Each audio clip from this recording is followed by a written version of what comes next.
Hello, weekly wrap-up time, ring light time because the sun is set. It's actually starting to feel kind of like fall here in California, the Southern California version of fall where it's like maybe 75 degrees and kind of cloudy for most of the day. So it's a little cool. I'm breaking out my sweatshirts, which is awesome. This reading week was interesting. Let's just dive right into it. First, I bought 2 books. The first book I bought this week was Ebony Gate by Julia V. and Ken Bebelle. I'm not sure exactly how that's pronounced. I literally just saw this on a table at my local Barnes & Noble. Seemed interesting. The bookmark in it caught my eye. And apparently it came with it, so that's really cool. And the other side. And apparently this is also a signed edition, signed by, looks like just Julia V. But it also came with a sticker, and there's the signature. So as I started looking at it and reading the synopsis, it seems like Asian-inspired urban fantasy taking place in San Francisco. So I've been dying for some new urban fantasy, and I read the first few pages, and that was doing it for me. So I'm excited to get into this one. Have never heard of this book, never heard of the series or the authors. So I'm excited to dip my toes into something completely unknown and urban fantasy. The itch for urban fantasy is strong right now, so if this doesn't hit it, then I'm gonna go back to my mainstay and go back to some Ilona Andrews, but I'm excited to try this one out. Next book I picked up was The Institute by Stephen King, and as you can see, I'm already mostly halfway through. I will talk about this later in my currently reading section, but yes, this is a more modern Stephen King that I have not yet read. If you don't know, I am a Stephen King fan. I was reading him way too early, so essentially from about 14 or 15 on. So I've read probably about 85 to 90% of everything he's ever written, which is a lot. And this is one of those, and I am behind on all this modern stuff. So I've read pretty much all of, probably from 2005 and earlier, all the Stephen King and Richard Bachman I've read. So I'm trying to catch up on the modern stuff, and I will talk about this more in my currently reading section later in the video. Okay, first thing I finished reading this week, buckle up. This is a Formula One sports romance, gay sports romance. This is Pole Position by Rebecca J. Caffery. I have my iPad mini here because I needed to pull up my Goodreads review because this was ridiculous. I gave it a 2 overall, maybe a 2.5, a 2. And essentially, so after Fang Fiction last week, I went into this very aware of the whole fan fiction aspect of what sports romances essentially are, I think, as far as my admittedly, my very, very, very, very limited experience with sports romances. Essentially, probably just this book. I've read a few volumes of Fence, which is a fencing sports romance. I've read some other like graphic novels, sports romances, stuff like that, but I haven't really dug into actual sports romances essentially because I just don't read romance normally, especially not contemporary romance. But I've been curious about seeing all these F1 Formula One romances popping up, and if you don't know, I am an avid Formula One fan now. I started watching the last couple of years with my friends, and I'm a fan. I have Formula One TV. I watch every race. I watch every qualifying, every sprint. And okay, first of all, let's just put it this way. So fan fiction, and my friend Sarah put it well, is that in my last video when I was talking about Fang Fiction by Kate Stamen London, Sarah commented in that video, and essentially she said, and I agree with this, that with fanfic, especially with fanfic with known properties, a lot of what is enjoyable about fan fiction is that you already know the background, and your brain is doing a lot of the work for filling in the gaps. When you do something like a Formula One fan fiction, if you are a fan of Formula One and you know anything about the sport, your brain is going to fill in gaps and want those gaps to make sense. This was just, I picked this one because it was a gay Formula One romance versus a few other heterosexual romances that I've seen floating around. And also this one didn't seem quite as obviously fanfic of certain drivers. Although some of the straight romance ones, like one is very obviously a Daniel Ricciardo fanfic. And I've read on Kindle Unlimited like a Daniel Ricciardo fanfic short story. Like there's a whole series of it this woman writes, and it was entertaining. It was a little silly, but it wasn't pretending to be something else. And this seemed to be the least obviously based on drivers. Now, I haven't dug into the history of this, whether it was fanfic first or if the author's inspired by stuff, but other ones, it's obvious, like it's just fanfic of certain drivers. I went with this one. It's also being touted as Red, White, and Royal Blue. It meets Formula One. And, okay. So essentially how it goes is that you have the two male leads. One is a 3-time world champion driver. He's very buttoned up, very serious about the sport. And the other one is a rookie coming in who is very brash and hot-headed and openly gay and he's a slut essentially. Like he's very open about how slutty he is, you know, on social media and stuff, which, okay. Kian, who is the world champion, he is kind of upset about having this person who he only knows, what is his name? Harper.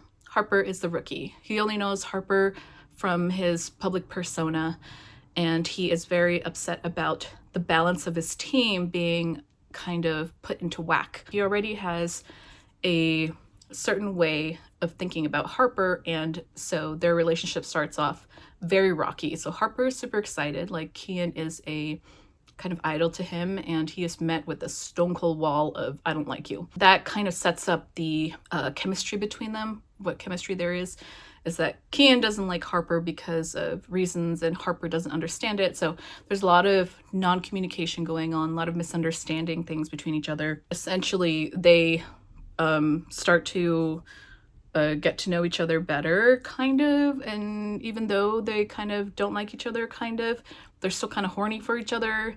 And I feel like a lot of what happens with the romance that didn't work for me is that they kind of like flirt and kind of hook up a little bit before getting to know each other, and then it's because they start getting to know each other and hooking up that they start having conversations about, like, you know, bypassing a lot of stuff and bypassing misconceptions and stuff like that. Then they get together, they're kind of together, and then there's the third act, kind of like breakup / misunderstanding / dealing with each other's issues in a way that forces them apart, and then they get back together, blah, blah, blah.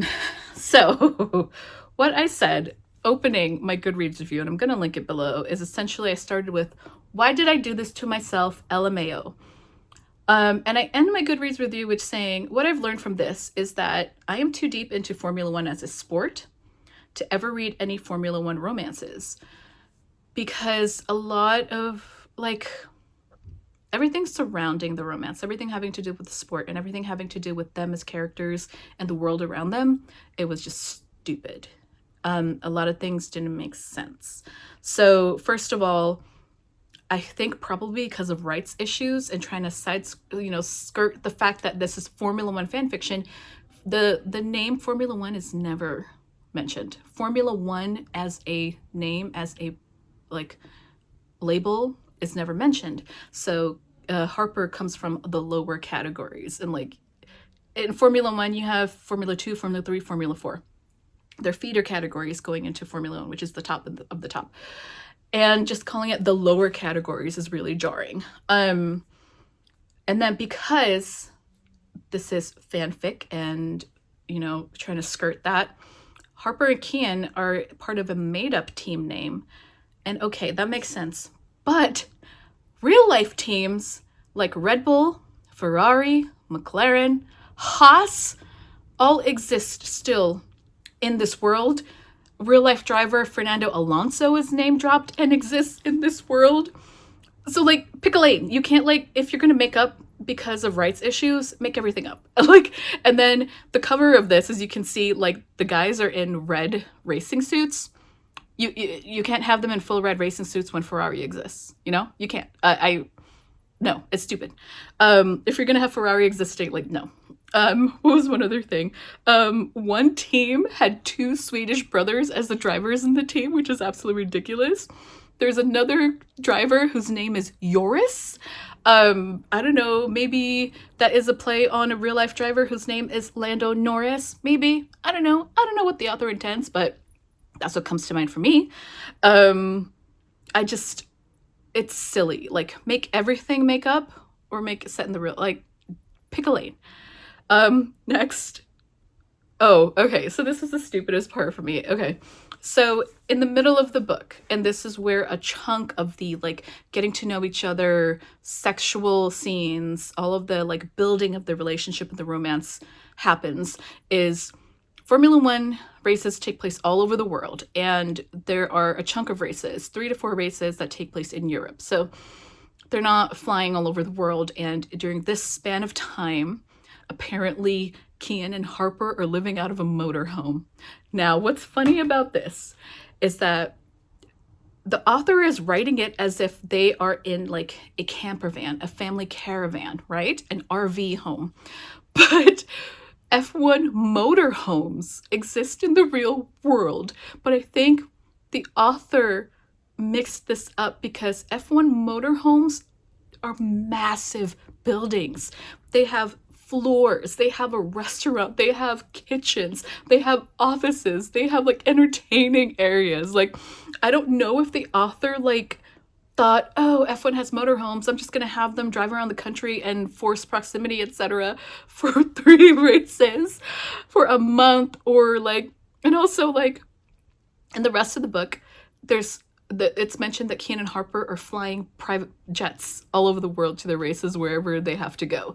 If this team is flying them on private jets, and, like, not just Kian and Harper, but, like, the team principal, the PR person, a few, like, assistants, like, if they're consistently flying them around the world on a private jet to all their races, there's no way that their star driver, who has won 3 world championships in the last 3 years, is driving a fucking camper van around Europe on his own. And it's not even written like someone else is driving or there's other people living with them that do the driving for them. No, you assume that Kian and Harper are driving this fucking motorhome around Europe themselves and playing house. And I'm just like, no team. No team. Did you think the F1 motorhomes were actual RV? I'm sorry, okay? Like, if the author understands that and made a decision here, okay, but it's also real stupid because no team is gonna have their drivers driving around Europe in a fucking RV camper van. It's just not happening.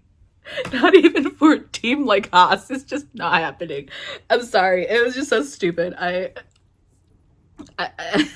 This is what I'm saying about how I know too much about F1 and that knowledge, which is what happens with fan fiction. That background knowledge you have does so much of the world building for the fanfic author that they can focus on character and the other stuff about the fanfic that they want to and not have to build up so much of this world. So, I don't know why I read this whole thing. Don't ask me. I was like skim reading towards the end. What else did I say? Oh, I said kudos to there being no homophobia in this, except for one shitty ass character. Which reminds me that some of the really big personal issues that they deal with, Kian had a racing, like his father was also a racer and he has been a champion, but he retired from the sport very abruptly. No one knows why, but it's revealed that his father is an alcoholic, and blew a breathalyzer drunk like right before a race, which is insane. And it is never actually brought up that Kian ever tells Harper about that, but towards the end, Harper knows all of this and tells off Kian's father in what is supposed to be a satisfying scene. But like, I was like, wait, when did Kian tell Harper about his dad? Harper is supposedly an orphan who grew up in foster homes, but then like First of all, if you know Formula One, it is absolutely insane. I'm sorry, this is the reality of the sport. It's absolutely insane that a kid who grew up in foster homes and was bouncing from foster home to foster home to foster home as he grew up in his teen years, there's no way, I don't care, there's no way that this kid was doing karting and everything that you do as a kid to go into Formula 4 and all of those. Like, Formula One, unfortunately, is an expensive sport. And drivers like Esteban Ocon and Lewis Hamilton, who didn't have money, their parents gave up everything for their kids to be able to afford entry into the sport. Kids kart and pay for karting from age like 5. It's kind of like ballet in that sense, ballet gymnastics. You're paying a lot of money into this sport. There's no way, there's some offhand comment about how like one of his foster parents were really good and they tried to pay for karting when they could. Like, I'm sorry, but the reality is there's no way. There's no way that someone like Harper is making it into Formula One. And like, even with his talent, like you need money, you need backing to join a team. Like, that's unfortunately a reality of Formula One.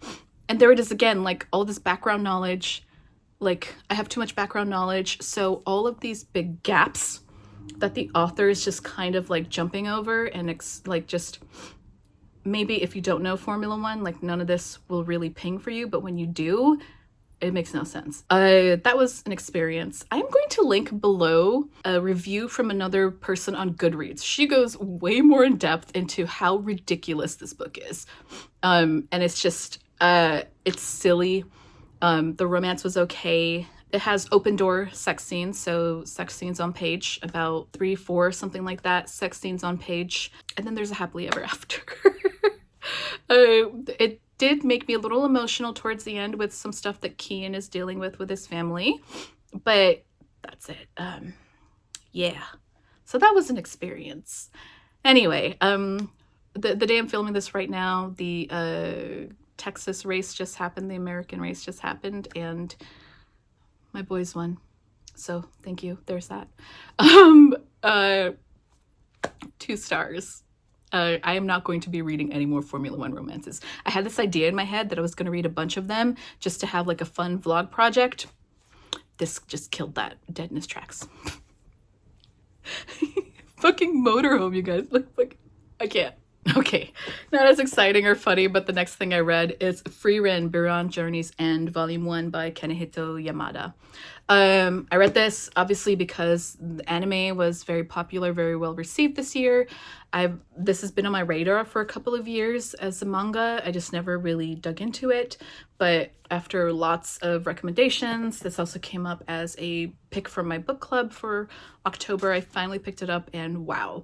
I can't believe that I have been missing out on this for so long. Essentially, this is a story of what happens after a D&D party has finished their big story. Frieren herself is an elf that lives thousands of years, and the story begins after they all part ways, and Frieren doesn't really understand or comprehend exactly how short human lives are until she comes back to the town of the hero guy after, I don't know, a decade or 50 years or something like that. Yeah, it's 50 years. And the hero dies, and it really hits her that she never really took time to really get to know him, get to know them, or care about humans in a way where she was actually putting forth energy to do so. So it follows her trying to do that with the surviving members of the crew, trying to do that with a apprentice that she picks up, and it's just a really sweet, cozy, melancholy, bittersweet volume of Frieren just trying to figure out life and relationships and people and doing her best to understand that more. It is sad because she's dealing with friends dying because she lives so long, and the art is absolutely fantastic. Like, there are a lot of time passes through this, and there's a lot of really great moments many times throughout this volume where it's just kind of like you see like the use of panels to show different moments of them doing things as time passes by is really well done. And it doesn't make like it helps to make the jump from like 2 years later, 10 years later, 1 year later feel less jarring. So this ended in an interesting place. I knew the story, but I didn't really know just how bittersweet and, you know, it feels warm and cozy, but also, you know, melancholy, like I said, at the same time. So really well done. Like, the writing is great, the translation is really good, the art is fantastic. I'm upset that I didn't pick up volume 2 at the same time, because I really just wanted to move on immediately, but I've got a bunch of volumes on hold at my libraries, so hopefully I can dig into the rest of this as soon as possible. Probably going to get caught up before the end of the year if things keep going at this pace. So 5 stars. Last thing I finished this week, something I picked up on a whim, was The Phantom Twin by Lisa Brown. This is a young adult graphic novel, historical fiction set probably in the early 1910s, 1920s-ish, when freak shows were really popular. So circus acts, like our main character, conjoined twins. You know, fat people were circus acts. A black boy who is treated as like a jungle child, alligator man, mermaid woman, the woman who is a woman on one side, like, you know, the typical like freak, and I'm using freak because that is what they used to be called, and that is the term used here. Those acts, that kind of circus act. So the main character, her name is Isabelle, and her sister Jane are conjoined twins, and the story kicks off with Jane being convinced and convincing Isabelle to do this surgery that would separate them. And unfortunately, Jane dies during the surgery, and Isabelle is left without her second arm and her second leg. So she gets prosthetics and is kind of dealing with the fact that Jane, even though she's dead, she's still a ghost. So the phantom twin, like a phantom limb. She can still see her as a ghost, like a phantom limb. So then the story goes on, is Isabelle trying to figure out life without Jane, who was the more strong-headed and willful of the pair of them, trying to figure out life without her. And this was okay. I think it was just very predictable. I could tell exactly where every single story beat was going to go to. There was nothing interesting about this. It could have done so much more with the circus act angle, but it just didn't. It could have done so much more with Isabelle trying to truly figure out life without, or figure out herself without Jane, but it just went down super obvious like paths. Like, I knew exactly what was going to happen as soon as the scene started. So it just very meh, very middle of the road. The art is okay. I mean, it's solid, but not very, like, you know, it's solid. Like, it is a style, and it's not awful. It's just not very interesting either. So, yeah, there's the first page. So it was fine. Solid 2.5. No, I don't have much else to say about it. That is all I finished this week. What I'm currently reading is, I am still technically currently reading Ballad of Sword and Wine, which I don't have next to me, which is one of the danmei that I picked up a couple weeks ago. But I kind of slowed down on it and put it down and didn't really pick it up again, so I'm going to try to get back into that. But like I said, I grabbed the Institute on Friday and I started reading it, and I am feeling like I am 15 again, reading a Stephen King until all hours of night, because I'm literally unable to stop reading. Like, there are sections like this. Some sections will be short, some will be long, and I'll see a section break and be like, okay, I can stop reading there. No, I'll just keep reading. And that happened over and over and over until about 1:30 in the morning, where I was finally like, I gotta sleep. And I could have kept going, but I finally like stopped myself. It feels good to be reading like that again. And Stephen King has always been that for me. He has always been a author who I can read compulsively. Like, I have enjoyed a majority of what he's written. This is no exception. I'm reading and reading and reading and reading. I just keep going. This is essentially a story about a young boy who is kidnapped. His parents are murdered, and he's kidnapped to this shadowy place, where this institute where kids who are telekinetic or telepathic or being tested for certain, like being tested. And that's the main setup. I don't really want to say much else because part of the joy in this is following our main character, Luke, as he deals with being in the Institute and figuring out what's going on. We also start, and part of what really intrigued me was that the back of the story is all about Luke and being in the Institute, but the whole start of the story is with this ex-cop named Tim. And I was reading the first few pages of the bookstore, and I was like, what the fuck does this have to do with the Institute? Because nothing that was happening with Tim had anything to do with Luke or the Institute.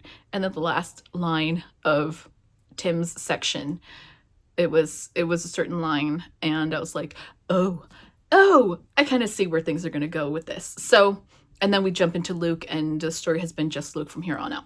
So it's really interesting. I have seen people say that this is very Stranger Things, and I am one of those few people who does not watch Stranger Things. I think I watched like maybe the first 2 episodes, and it just wasn't my jam. But it feels like I can see why people compare this to Stranger Things, which is hilarious because I feel like Stranger Things is kind of a riff on Stephen King's like a Firestarter especially. So it's just very cyclical. So at this point, I'm enjoying it. Oh, this cover is really nice in the light. I didn't realize there are like shiny parts that are happening here. Sorry, I got distracted. That's really nice. So yeah, I feel like I'm not going to be reading anything else but this for the next day or two. Probably going to finish it in about 2 or 3 sittings.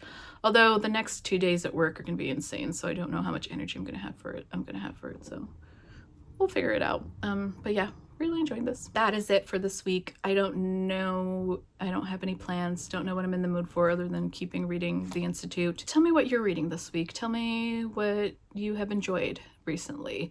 I would love to get some random recs from everybody. If you would like to leave an emoji, how about, I know there are dots, aren't there? Like different colored circles. How about a series of circles?